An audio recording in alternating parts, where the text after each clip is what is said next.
Embracing duty from full to fulfilling lives. Good morning, everybody. How nice it is to be here with you. And I'm delighted to be part of this wonderful event. The central theme, the Upside Down, could not be more welcome. A timely invitation to view things in a different light. You know, time and time again, we are asked how we see the world. Are we optimists or pessimists? Is the proverbial glass half full or half empty? What do you think? Half full? Well, I think that in 2019, we might answer that, in fact, our glass is full to the brim. Full of new challenges and exponential change.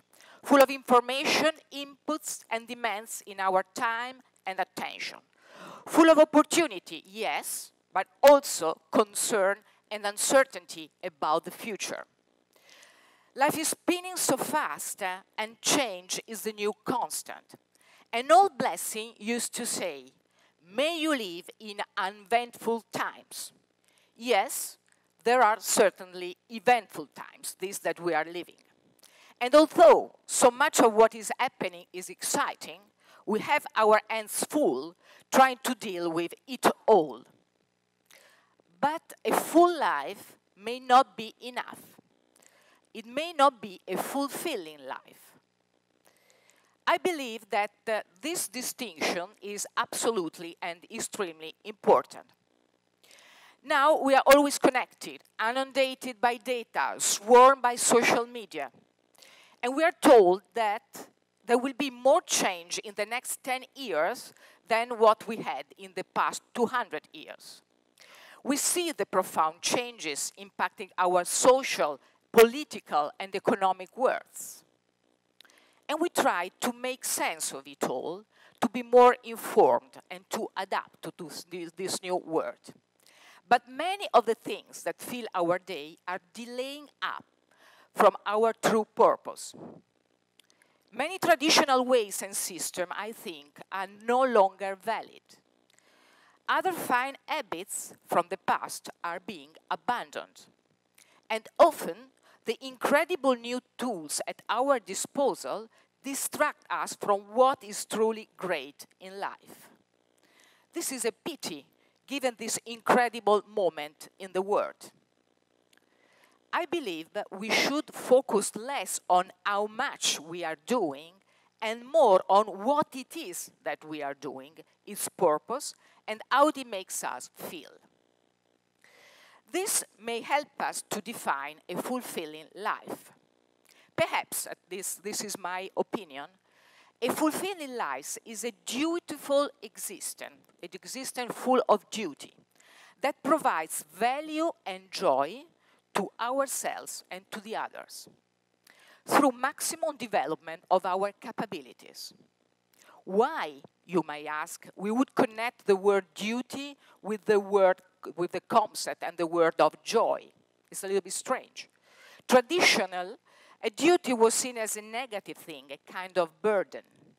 But duty, in my opinion, is really a gift and a privilege. I am convinced that it is the key to a joyful existence and to a fruitful society, the key to a fulfilling life. Sadly, there are no shortcuts. We know there is a lot for us to do. And although so many things have radically improved, we still face serious challenges and a lot of unknowns. We are called upon to react with courage to ensure that the humanity not only survives, but flourishes. This is very important. Not soon, but now we have to act. Not gradually, but urgently we have to act. Yes, our duty is now a big ask, given the seriousness of the situation and the fact that our traditional, for example, industrial system is no longer working. Yet, yes, I think we have been given a unique chance to create an amazing future. And we really are the ones we are waiting for, the master of our fate. We are the master of our fate. But our perspective and approach must change completely, from a mentality focused on incremental improvement, safety and containment, to a much more ambitious one based on core values, connectivity, and creativity. So let me try to give some example of what I mean by this.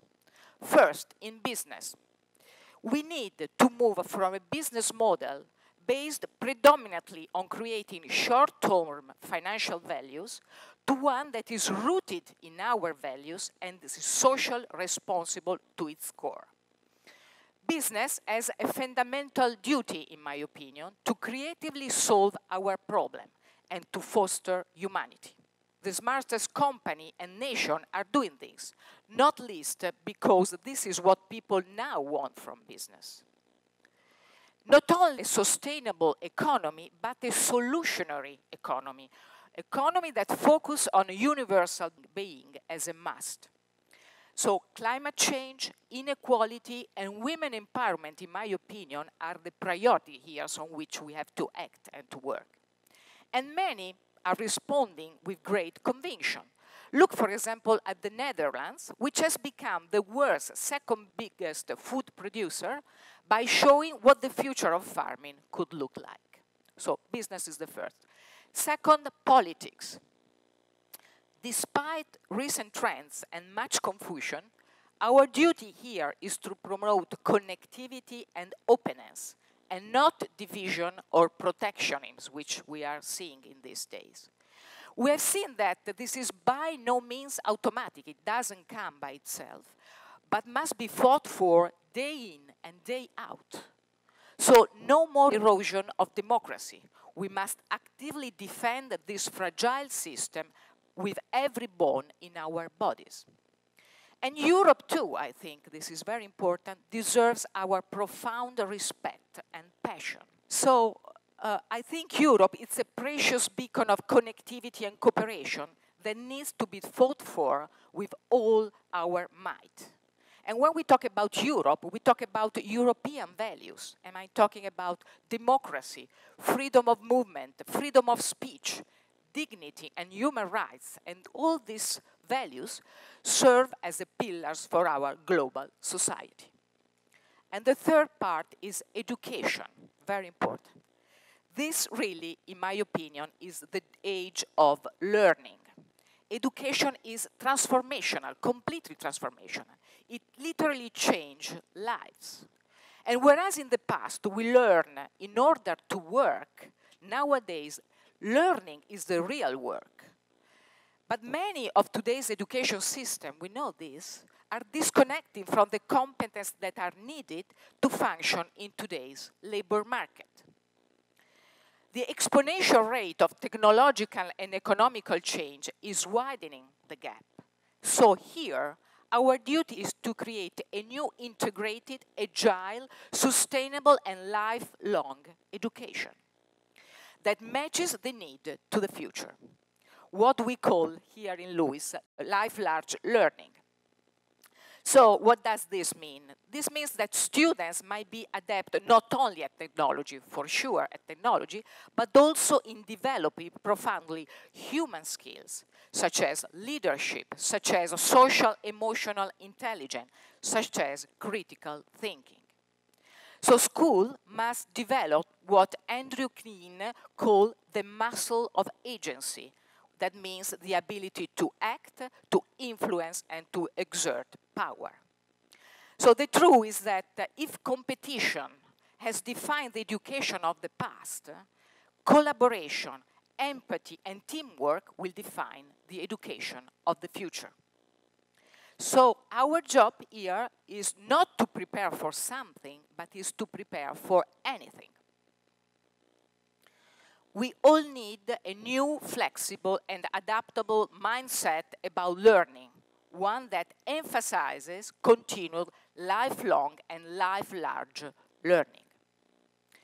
This will help us to develop the resilience and creative thinking skills necessary not only to manage, but to thrive on change.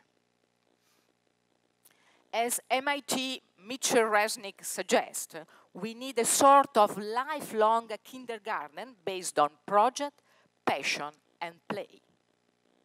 In short, we must be brave enough to live life and to learn creatively. Because the creative place is where no one has ever been, and that's exactly where we want to go. So, duty and responsibility may not be words that stir our blood, but they offer a winning philosophy for life. The writer Viktor Frankl reminds us that we should search for meaning and not for happiness. Happiness is a byproduct of doing something right and creating value for the others. And although we may feel that there is no space in our life to further development and contribution, this is not the case at all. The trick is to understand what is worth doing and then do it. And push our limits to give more and always more, always more. To be, as Hemingway put it, superior to our former selves. Anais Nin was right, saying, life shrinks or expands in proportion to one's courage. So now let me leave you with, I think, one wonderful example that I like very much. That of 18-year-old Jade Hamster.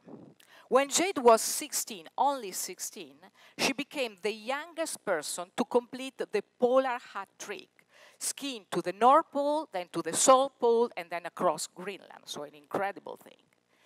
Internet haters, and we always see internet haters, unfortunately, so internet haters told her to go back to the kitchen and make sandwich. So, when she got to the South Pole, she made the sandwich and declared, I made you a sandwich, ham and cheese. Now, ski for 27 days and 600 kilometers to the South Pole, and then you can eat your sandwich. So, now is the time to use the skills and the abilities we have and the new tools at our disposal to create the right condition to improve life for all people, to ensure a truly prosperous future for ourselves and for our planet. Simply put, we must be better. All of us, we must be better. And the good news is that the duty, the doing of this will also, as a wonderful byproduct, radically enhance our lives. So, and I finish with this, our future generation, I think, will thank us for making the choice to live a fulfilling lives. Thank you very much.